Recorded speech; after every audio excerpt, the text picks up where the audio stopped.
All right, so the cocktail that we're going to be making today is the Ramos Gin Fizz.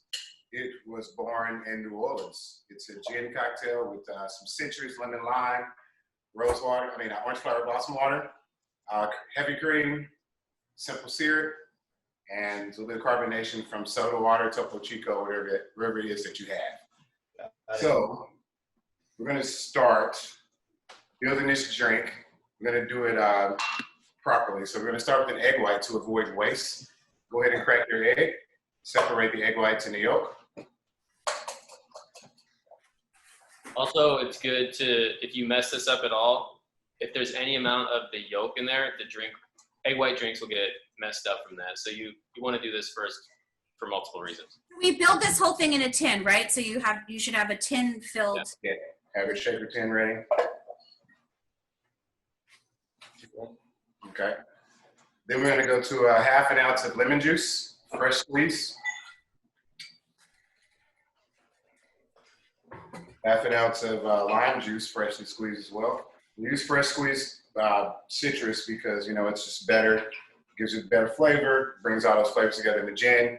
And then, I don't know, it depends on what gin that you're using. It pushes those botanicals and flavors for anybody who's looking for, I guess, a crisp hit.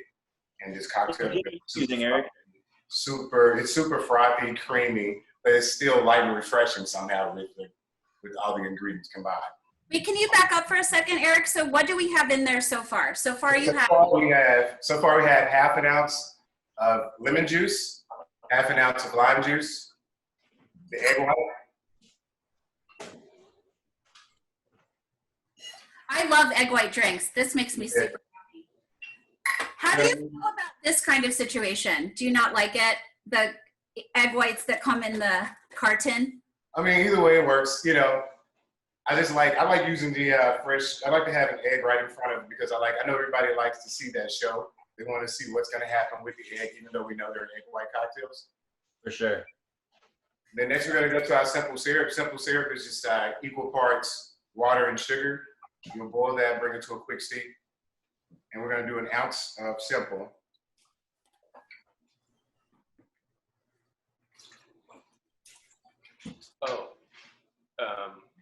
If you're going to do the egg whites out of a carton or whatever, do about an ounce. Yeah. What's that ounce?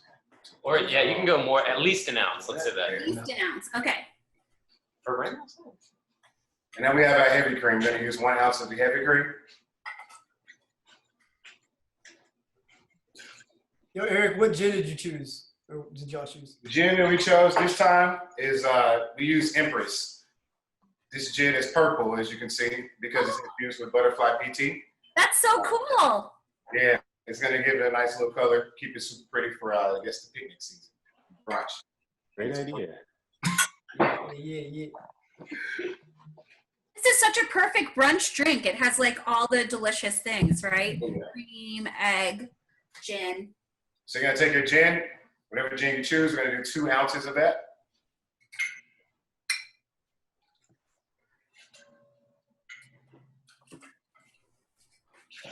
Fords. I love this one. I'm using Tanqueray. Nice. Choices. Tanqueray will be nice with the lime. Tanqueray is always nice. Yeah. Wait, Carlos got the gin. Hey! Let's go. I told you. Of course I got some. Have you made this drink before? I feel like you have. He knows what he's doing. That's the challenger, dog. This is my first time seeing it. Is it relatively new on the market, or is it just? Yeah, about a year or so. Okay, cool. Yeah, this setup is sick. Nice. After this, you're going to see Cajo's bar. It's beautiful. But go ahead, boys. Just Yeah, I wait. want to see it. Just wait. He's in San Jose. All right, so folks, once you get all those ingredients combined in your shaker tin, you're gonna seal the tins together. Oh, wait, the most important ingredient. Ready? The orange flower blossom water. The moment you've been waiting for, Belinda. I'm gonna just do a couple of drops of that. Wait, what else do you use orange flower water for? Am I now going to be making these all the time so that I can use this stuff? I don't think there's any other classic cocktails, but there's a lot of pastry applications. Yeah. Right. And then how much of this do we put in? Just a couple of drops. I would say about 4 drops. And then where do you buy it? Grocery store. Liquor stores, yeah. Benny's, they would have it probably, right? Yeah, for sure. I found it at Plum Market. Yeah. Yeah, Plum Market. And then I think Karen has a question. Yeah. Yeah. I guess we can answer in the chat or not. Yeah. No, we can. She can ask it. Karen, what's your question? Yeah, I just wondered if you can substitute something else, or is it just ruin the whole drink? I would say if you're going to substitute anything in the cocktail, would be the base spirit. Like if you wanted to switch and use vodka. Orange flower water. Yeah. The drink stands without orange flower water. It's still okay. It's still good, Oh, but okay, it adds okay. like a really nice floral component. So if you just have a more floral gin, that'll work as well. Yeah, it'll still work. And then Morgan had a question too. Did we answer yours, Morgan? I forgot. Yeah, you asked it, Belinda. I was just wondering where to get it, but sounds like grocery stores are a sure bet.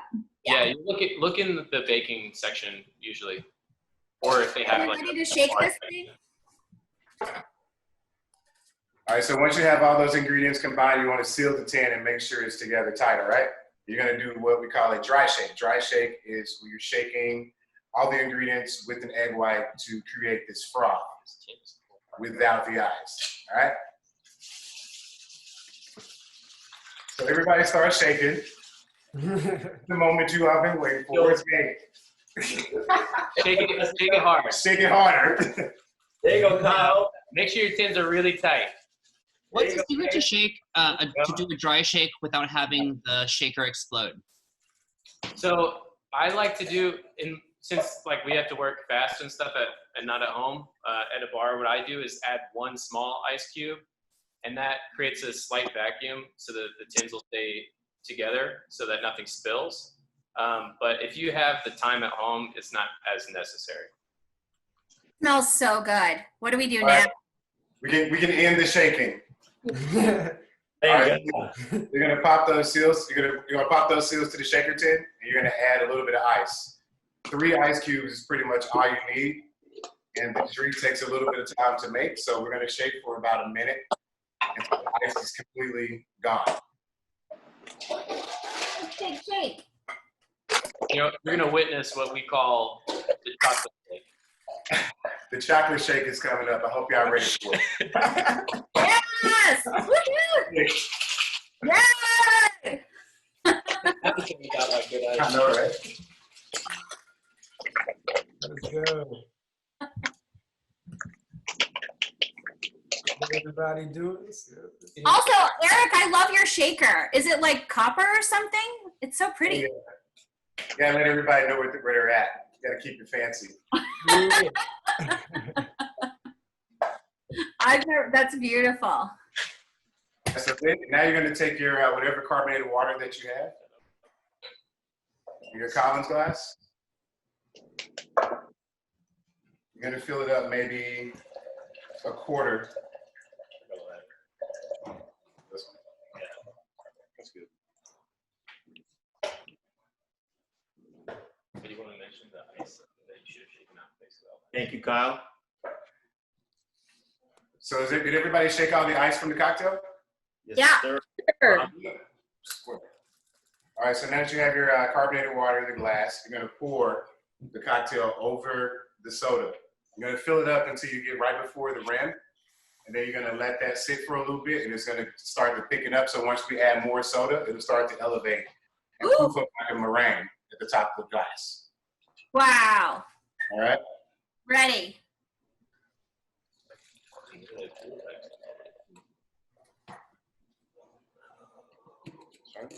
Right. Oh my gosh, it's so exciting. All right, so if you see it after a while, you let it sit for a few minutes, it starts to create a froth, and it starts to separate from the rest of the cocktail. You see what we got going on there? Yeah. So you don't have to stir or anything, it just does it by itself. Yeah, it does it by itself. So you're gonna let that sit for a little bit. I mean, we can, if you have any questions right now for us, we can answer a couple of things. How about you? You know what? Does anyone have any questions? If not, I'd like to know more about H-Bar and how this came together and what you guys, have been doing lately. And, obviously COVID kind of stopped everything. But before that, if there's no other questions, yeah, like get into H-Bar a little bit. Yeah, I guess we can do that. Well, I think we're pretty much ready right now, actually. Yeah, you just have to let it sit for maybe a couple of seconds so it starts to settle. Oh. And now, you're gonna take the rest of the soda that you have, and you're gonna pour it over the top of the cocktail in the center of the glass, and the drink's gonna start to rise over, all right? Got it. This is the show-stopping moment. Whoa! Wow! Yeah. That went really well. I'm gonna show them that. That's so cool. Wow. Wow! There it is. Frothy. Hi, I'm scared. That was badass. Nice. Let me see what y'all got, man. Got another one here, and then we're waiting on. Oh, here we go. Good, looking good. We're gonna go back to Belinda. Where'd Belinda go? There she is. Right here. Nice. And then Bravo. Nasty. Look at that. Oh, show it. I guess no surprise there. Yeah. Tom Curtis, look at yours. Nice, friend. Wow, so good. That baby is going to have a good cocktail today. Yeah, this one's modified. It's coconut cream and a soy and cinnamon demare instead because we're not doing dairy right now. Oh, nice. That's clever. Because some people were also mentioning in the chats about aquafaba, so there's definitely other options, right, to make the foam part. Mm-hmm. Very smart. Very cool. I've never tried using aquafaba before. Right? So it probably would work. Gotta get more chickpeas in your life. So fun. Wow. So like now if we go out to a bar and we order a Ramos Gin Fizz and they don't Will not be happy. Yeah. we can make fun of them now, right? We're gonna be like, oh dude, where's the top? That's the way you do it. It's a lovely Hey, please don't come to my bar and ask for that, please. That's a gin and tonic on my side. So amazing. So while Kyle sets up, if there are any questions, I'll answer those, but I'll let you know about H-Bar a little bit, history and stuff. So essentially, it started out of my own apartment. We started doing pop-up events in there, turning my house into a bar for a single night in like a guest list only ticketed event.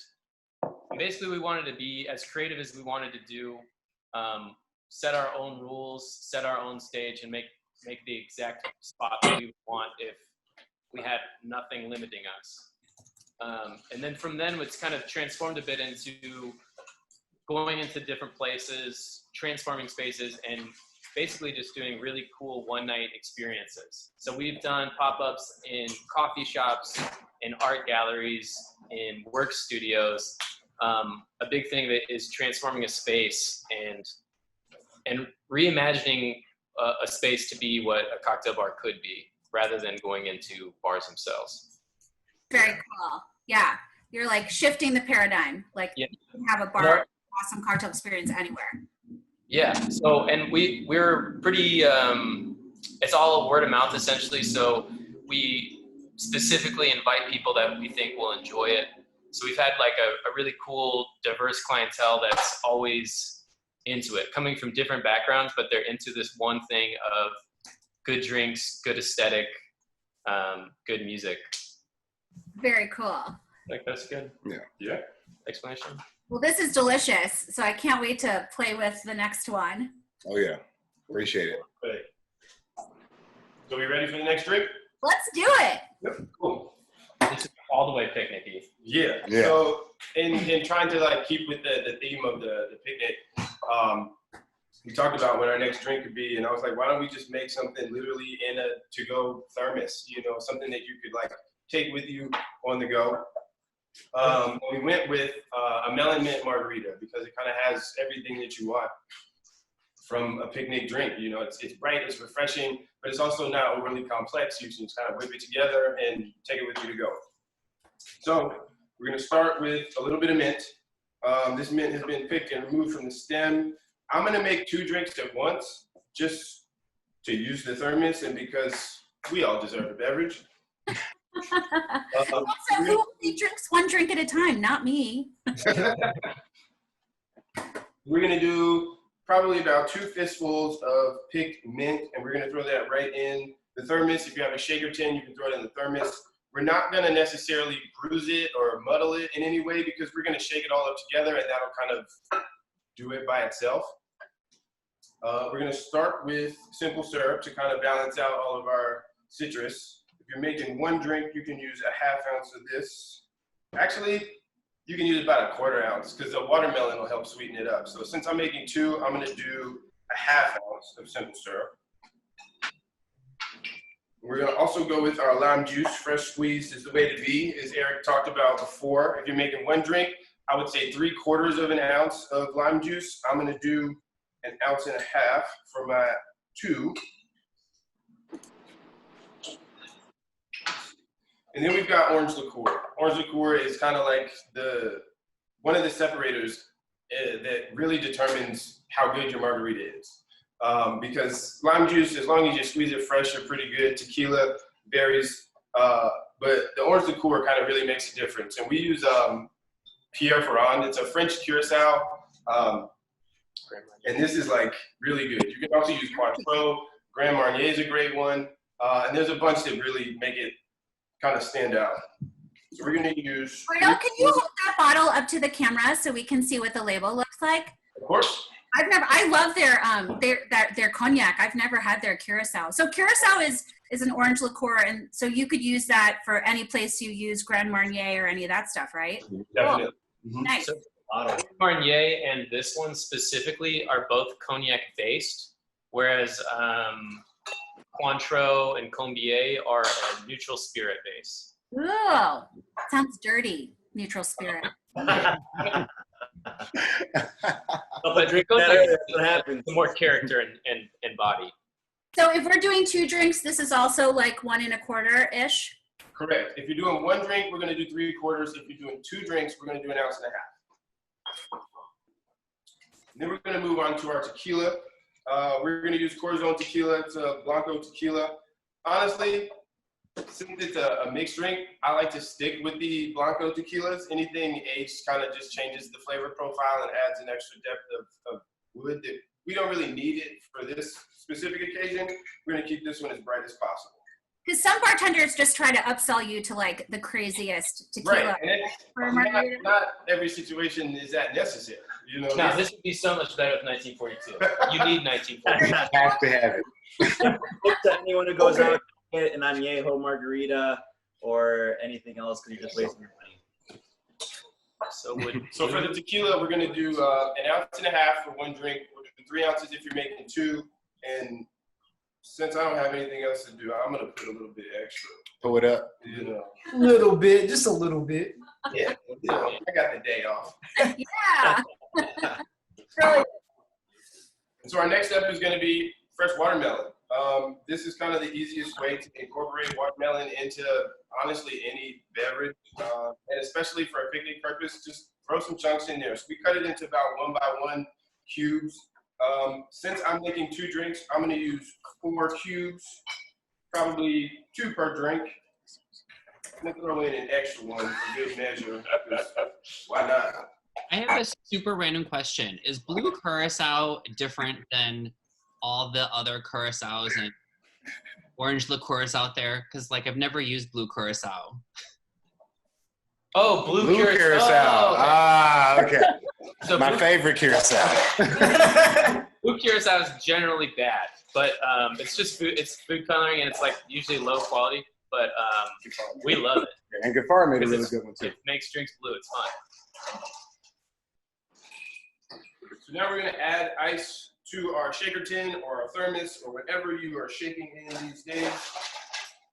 I'm gonna put a little ice in the bottom of our glasses. Not a whole lot, because when I shake this drink, I'm just actually gonna do a shake and roll. So I'm gonna use the ice that I shake with and just kind of pour it into the glass. Keep it simple, keep it low waste. Dump and go. I thought we were going to have to do like somersaults or something for the shake and roll. It was going to be. I gotta get out of quarantine shape before we Like, stretch a little bit. Like some serious flair. I'm like, wow, there's going to be acrobatics and the whole thing. I'm so. While you're shaking, we'll need to do a somersault.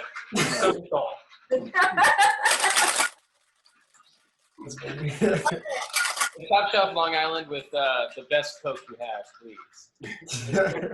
I love that. When is Coke gonna make a premium Coke? It smells so good. Platinum. It's called Coke Diet Coke. So for those people that love like the spicy margarita and all that kind of stuff, could you put in jalapeno and all of that business? Yeah, this would work well. There's some spicy bitters that exist that I think would be best for this situation. Spicy bitters, fun. Jalapeno might be a little weird with the watermelon, in my opinion, but something like a Serrano or Habanero. a habanero might work really nicely. Also, this with mezcal, if you want to switch it up a little bit, would be good. Or rum. Yeah. This with rum would be good, Mezcal, absolutely, yeah. but definitely mezcal. So lastly, to do our garnish portion of this, we're gonna take a little bouquet of mint sprigs, and you can kind of slap it across the back of your hand to kind of agitate the cells and wake it up. It's kind of like muddling, but quickly, and you don't need to do any kind of damage to it, but just a quick slap over the back of the hand should.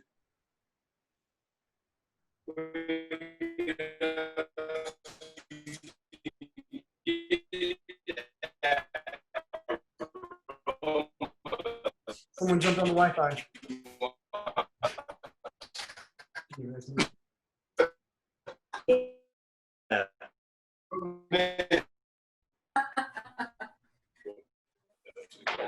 And there you have it.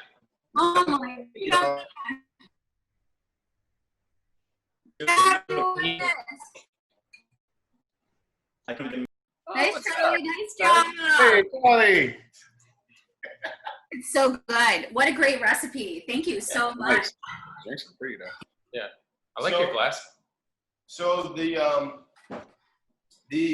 group that we chose to use as our benefactor for this event is a group called the Brave Space Alliance. They're based on the South Side on 52nd, and it is a Black-led, trans-led kind of outreach center, and they do a lot for the community and organize different support and resources for the LGBTQ community. And I thought, since it's Pride Month, since everything that is going on around us is going on, I think they would be, a great organization to really contribute to. They're on Instagram at Brave Space Alliance if you want to kind of follow up with what they're doing. And I really want to throw some support their way for this. So any love that you mean for us, send it to them because they deserve it so much more. Well done, gentlemen. Thank you so much. Yeah, guys, that was amazing. it was so There's amazing. a link for Brave Space Alliance if you guys want to donate. Anything helps. I mean, we can just stop there. I'm just going to keep drinking these margaritas for the rest of the day. But I know that a lot of people downloaded the recipe for Lamar's recipe for his segment. So we're going to go ahead and make the cheesy shrimp and grits, right? Absolutely. Matt, are you cooking as well? I'm not cooking. I'm just drinking and knitting today. I didn't know if I could do all cooking, honestly. Awesome. Okay, so the recipe that Lamar provided with us is cheese grits with a shrimp gravy. So I've got the shrimp gravy going first. So his recipe gave us 10 chopped bacon slices. I've got going here. Marchie, I feel like vegan bacon could have been fun. So this is an image of Lamar's restaurant that is going to be opened in Las Vegas called Bugsy and Myers, and you can definitely follow him on Instagram too at chef_LJM and let him know if this recipe works out for you. Fingers crossed, everyone, because here we go. So I've got 10 bacon slices that are chopped in my pan here with a bunch of celery that's been chopped. And his recipe asks for green bell pepper, but I used red bell pepper instead because my Instacart shopper maybe was colorblind. I don't know what was going on, but I got a red one, but I think it adds to the color, which is really fun. And he put equal parts of chopped onion, chopped green bell pepper, and chopped celery into the pan. So I've got a warm pan here. Everything here is going. Ed Hennis, how are you doing? Do you got all your stuff all chopped up and ready to go? All right, so the next part of this, once you've got that cooking in the recipe, he said to have that cooking for about 8 minutes and until everything's a little crisp, which is delicious. I actually also substituted turkey bacon instead of regular bacon. Because, you know, we're trying to be like a little healthy. We've had a lot of pretty decadent things these last couple weeks during brunch. So the next part of it, everything's in the pan and you've got a crispy situation, is to add a little bit of flour to kind of start making that shrimp gravy situation. So his recipe told us 2 tablespoons of all-purpose flour. So I'm adding that in. And then we're just gonna cook that until you cook out the flour sort of flavor. Are you sure you didn't make this recipe, Belinda? I didn't create it. Belinda, you're killing it. But I have worked in a professional kitchen before. I mean, they only really let me do the crema fresca and the squeeze thing and do that on all of the rabbit enchiladas in Texas. But I got a little cooking under my belt. You're a natural, B. Oh, so I see Kaho working, I see Charlie working, I see a few people working on the recipe. So once you get crisp bacon, like we said, add in a little bit of flour, 2 tablespoons, until you cook out that sort of raw flour flavor. And then that's also going to help us to make the gravy thick, because we all love a little thick gravy. There goes Ed. Hi, Ed. You can also basically cook with Ed. Are you still doing every Thursday, Ed? I have been, yeah. It's seeming like it's starting to die off a little bit as people start reopening and whatnot. But I'm still cooking there. But I've gotten so used to cooking with like people to talk to. Now I call friends and ask them to FaceTime me when I'm cooking because I feel like very alone only in that moment. Oh. All right, so you've got all the vegetables and then you've got the flour in there and you've cooked out a little bit of that raw flour flavor. Then the next thing is Cajun seasoning, Worcestershire, and a little bit of thyme. So I don't know a lot about Cajun seasoning, but I do like, I always loved this guy, Emerald. So amazing. We're gonna bam it up a little bit. He says 4 tablespoons, so this is gonna be a good bit of spice for all of us. So I'm gonna eyeball it there and put in a lot. I love a lot of spice in everything. That's why I asked about the jalapeno situation for the margarita. The next part is 2 tablespoons of Worcestershire sauce. I'm putting in a lot using good old Lee and Perrins. I don't even know if other brands exist of Worcestershire. And then the other spice he indicates here is a little bit of fresh thyme, and I don't have that, so I've got some dried. And I'm gonna put in a little dried thyme. So my whole experience with Southern food, I don't know if anybody here is a big fan in particular of Southern food or cooks it a lot at home, is I went to college in Texas and I was in Houston, so we always had a lot of really great like Cajun restaurants and a lot of Southern food at the restaurants there. Smells so good, you guys. I might have put a little too much spice. I feel it in my nose. That's okay. not possible, Belinda. So the next part of this shrimp gravy is to add in the shrimp. So I used frozen shrimp, which is 3-for-1 bags at Mariano's right now. And defrost. Shout out Mariano, shout out Amanda Puck. I know. So the 2 pounds for his recipe. I'm doing more like half a recipe, so this is about 1 pound of shrimp going in. Oh my gosh. Matt, maybe we should just have all your friends come to my picnic. After a lot of food. I just moved into my new place, and whatever food is extra that anyone wants to donate, please let me know, because our fridge is a little bare right now.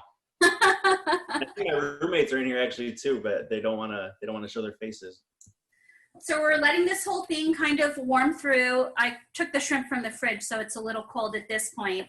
And then the last part of making this gravy is to add in some kind of stock. In his recipe, he indicated 1¼ cups of chicken stock. So I have some stock warming here, but we had a big family dinner party. So I have liquid gold in my kitchen right now, and it's leftover lobster stock. So I feel like shellfish and shellfish should be good. Okay, okay. Yeah. So I've got everything on a high temperature, and hopefully the flour will help to thicken this gravy. And then we can make some grits. And a couple people sent me notes about whether they had to use grits and if they could use polenta or other types of cornmeal. So I actually found an instant polenta in the store where you just get a cup of polenta with 3 cups of stock. And I think it'll make something that's sort of grits-esque. You know, we love to be healthy-ish, grits-esque type people. So if I did this right and I keep stirring, I'll have some sort of gravy situation here and something sort of rich and delicious to pour over my grits-esque situation, which will actually be polenta. There's Cajo. Oh, how's it going over there? Does it smell good? Yeah, and I have my grits here as well. Beautiful. So I'm going to take a minute and sip my margarita and let everyone catch up. While we talk about this, let me say a little bit about my block, my hood, my city for Lamar, since he's not here. And then we can get into Libby if we're almost done. I'm not sure where we are with that. But yeah, so my block, my hood, my city, it's a Chicago organization. They provide underprivileged youth with an awareness of the world and opportunities beyond their neighborhood. That involves focusing on like STEM, arts and culture, volunteering, health, community development, culinary arts, and entrepreneurism. So it's a really great organization. If you can provide, that'd be fantastic. They believe in encouraging others to fully immerse themselves in new experiences, continuously soaking up new knowledge and expanding their network. So that's straight from their website.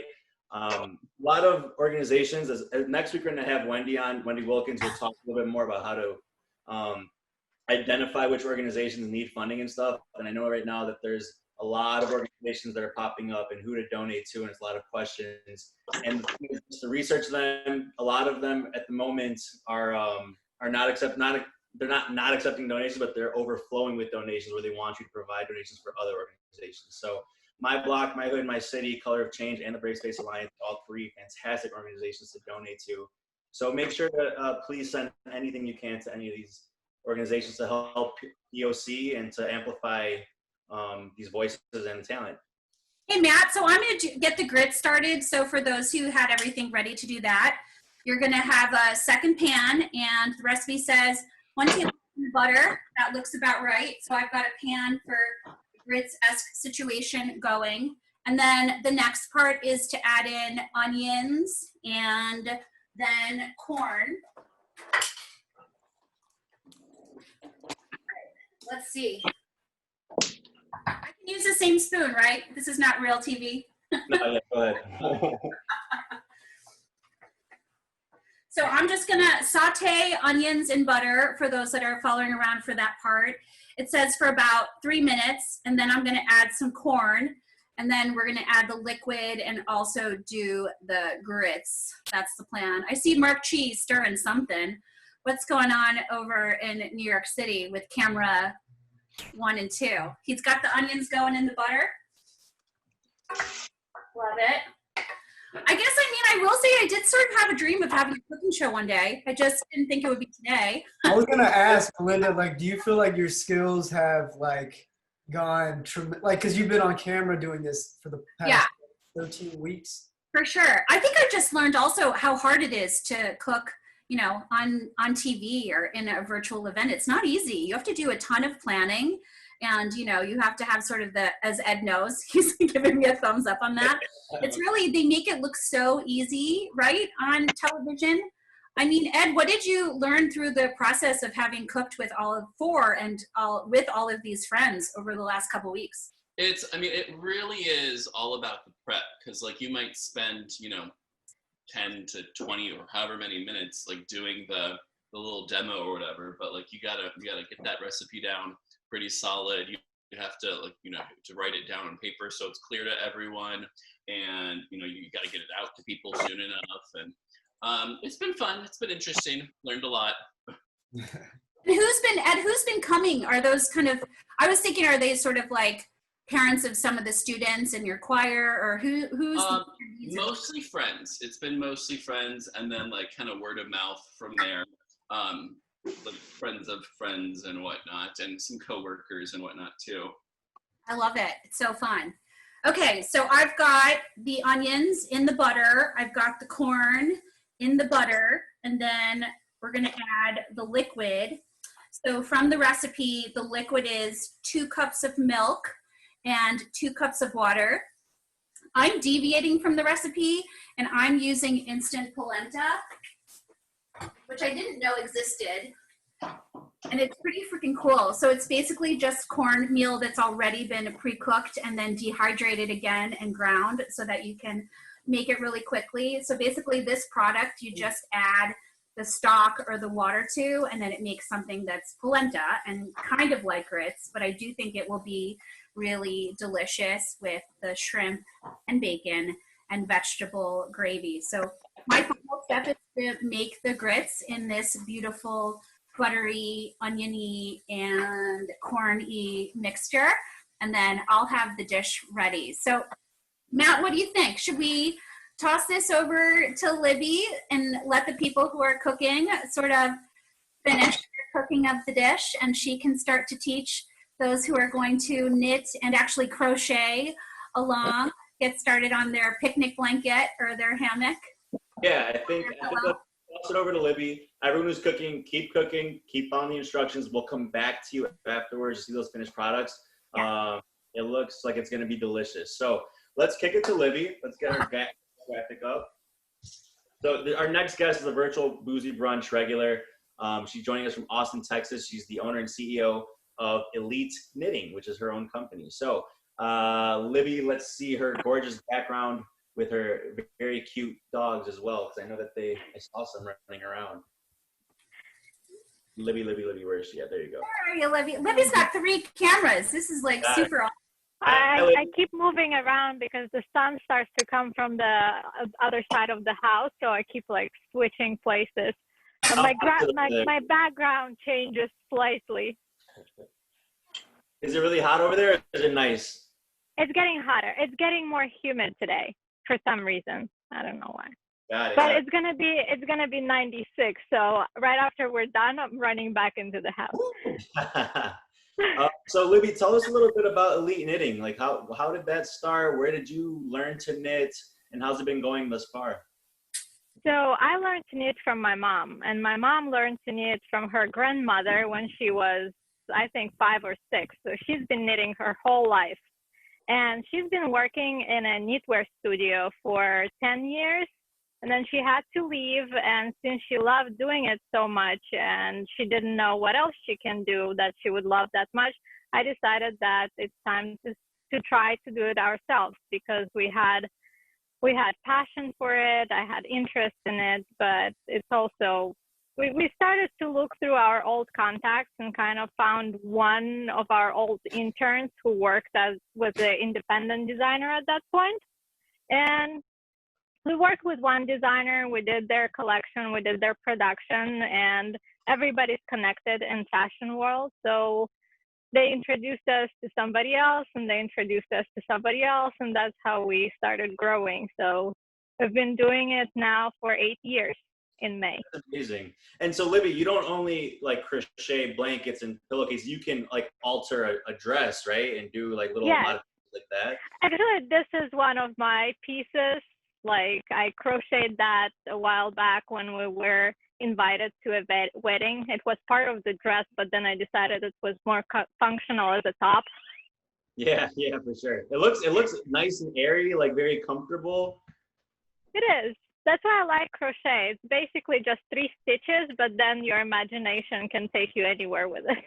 Libby, I think there's 2 things interesting to me about what you do. And one is that, I mean, you've done it for big time design brands like Calvin Klein and Valentino. Can you tell us a little bit about that? And then secondly, why I really wanted to have you sort of show this to us. I think everybody right now, it's a stressful world. There's moments when we're just all sort of panicked. And I love to see you in some of our brunches just sitting so calmly, you know, knitting and crocheting. And I feel like this is sort of one of those great things like yoga and breathing and, you know, eating and virtual hangs that can sort of help with state of mind. And it's like a very meditative thing.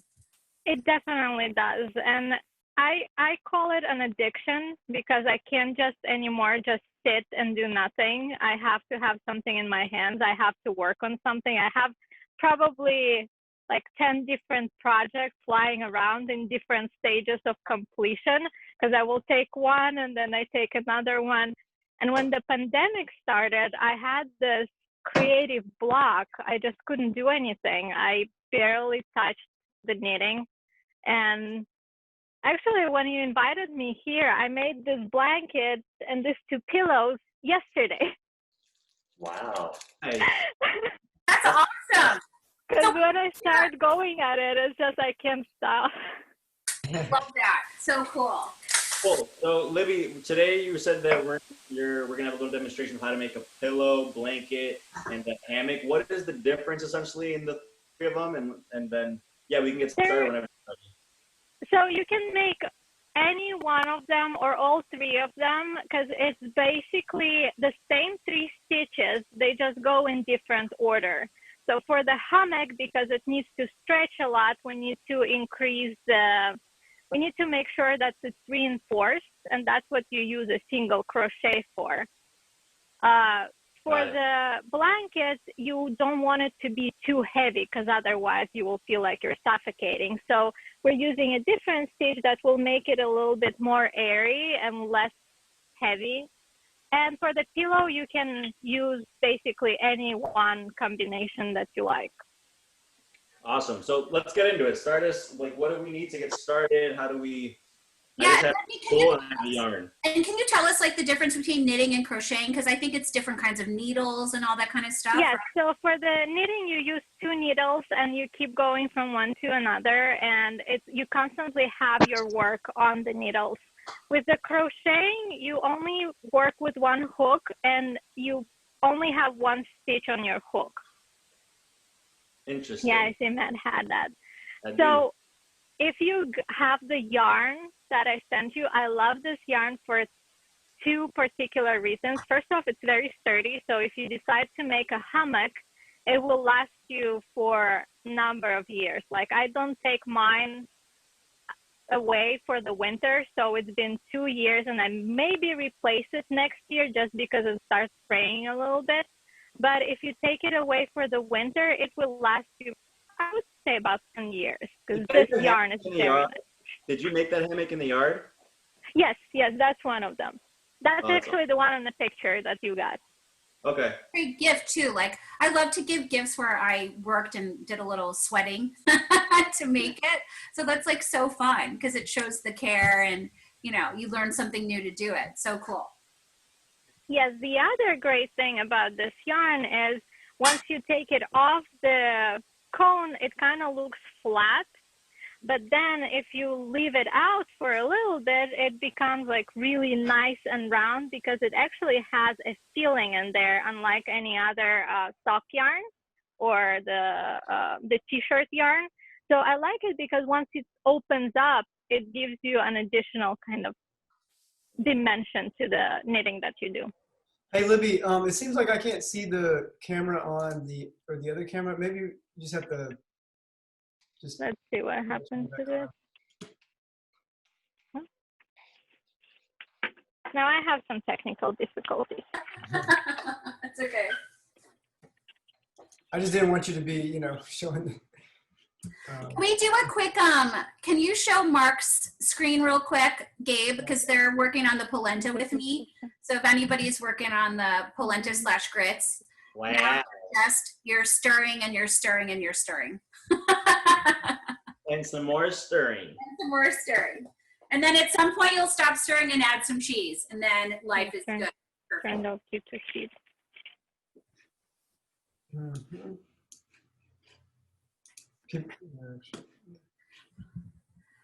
Okay, Libby, so those of us who are knitting along, and I know there are a couple people who have the yarn and also the crochet needle, So you also provided sort of like a recipe. Can you tell us how to read a knitting recipe? So you need first off, I would suggest that you never need it before you use the link that I sent in the first file for the basic stitches. It's just easier to see how to do the very, very basic crocheting so that you can then go ahead and follow along. Because as I said, crochet is just 3 types of stitches. And as long as you make yourself familiar with that, you can do anything. Got it. Okay, I made it work. So I'm looking good, all right? But if you can actually also hold it up to your current, the screen that we're looking at you on.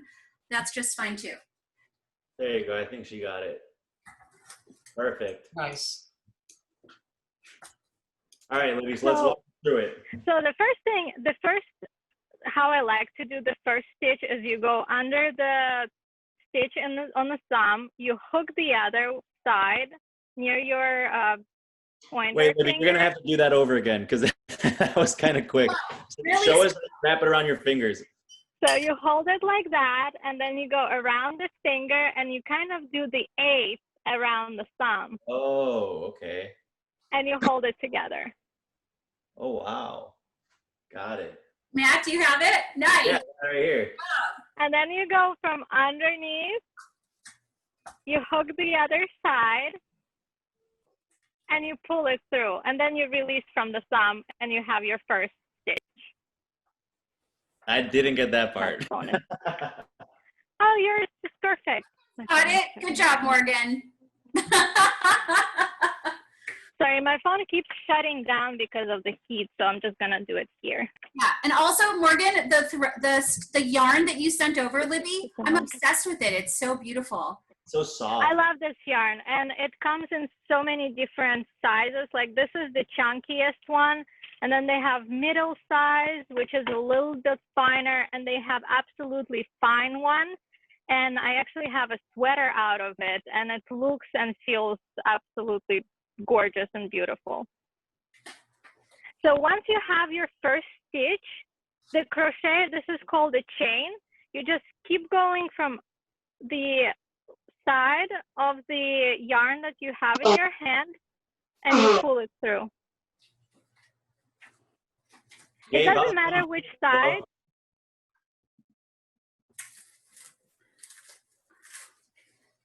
Can you see it? Oh wow, yeah, you're obviously very good at this. I've been doing it for a while. So yeah, I'm doing well. I'm taking my time.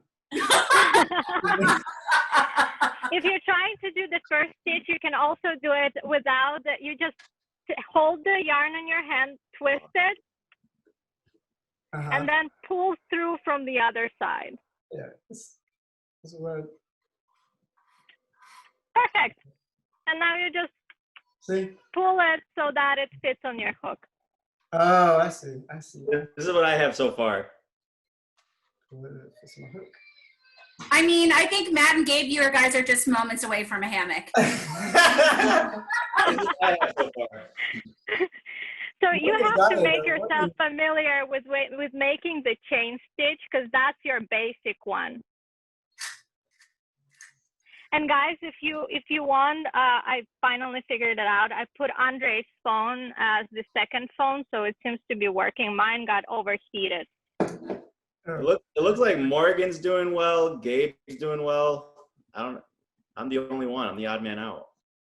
We can do a separate class for you, Matt, after. Yeah, I do private classes. Yeah. Okay, so once, Libby, people have sort of mastered the stitch, what happens next? Perfect. Then you do 2 more just to get to start the second row, and you start in the 3rd stitch. So you count 1, 2, 3. In the 3rd stitch, you start doing the single crochet. So you go through, you pull the yarn through the stitch, and you have 2 stitches on your hook. So then you hook it again and you pull through both of them. Whoa.